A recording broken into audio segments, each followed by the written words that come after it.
يا جماعة أخباركم إيه؟ ورب كلكم تكونوا بألف خير وصحة وسعادة. معانا النهاردة كده كام موضوع كلهم مهمين وكلهم ليهم علاقة بالأهلي. وأول قصة معانا ليها علاقة بماتش الأهلي وبيراميدز الأخير.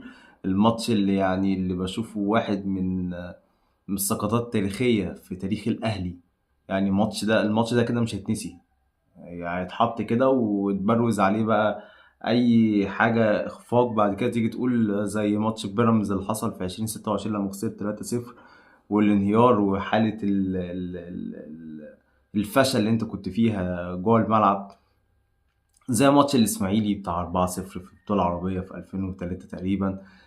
زي ماتش، والله ماتشات قليله جدا الاهلي خسر فيها بالشكل المهين ده. يعني زي ماتش الاسماعيلي اللي كان في القاهره في وقت مانويل جوزيه، لكن ده كان ماتش، كان يعني كان فضل تقريبا جاب جونين تقريبا او هاتريك حاجه شبه كده يعني. لكن ده كان ماتش. لكن لما ترجع في تاريخ الاهلي ما تلاقيش ماتشات الاهلي كان فيها بالشكل المؤسف دوت والشكل الضعيف ده.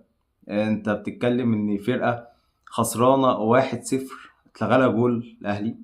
والله جول ممكن نتكلم فيه، لكن مش دي مشكله، والتوفيق دايما مش هيلازمك طول ما انت مش ماشي كويس يعني.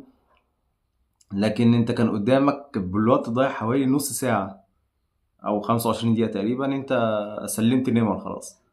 يعني حاجة تكسف في الحقيقة، يعني حاجة تكسف بمعنى كلمة حاجة تكسف. في المقابل ان في 2020 مع فايلر انت لعبت بيراميدز وكنت خسران 1-0 برضو، جبت جونين في اخر 10 دقايق تقريبا.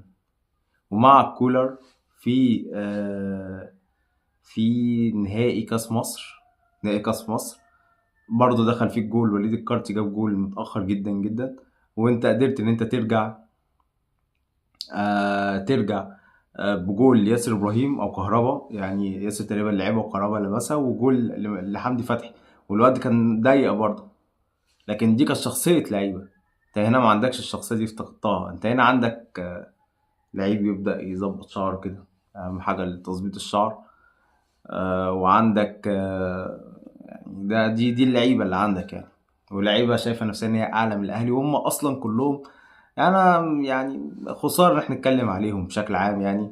عندهم اكبر من حجمهم واكبر من قيمتهم. حتى الجمهور بتاع الاهلي في الماتشات الثلاثه الجايه هو هيروح يشجع النادي الاهلي، مش هيروح يشجع لعيبه ابدا ابدا.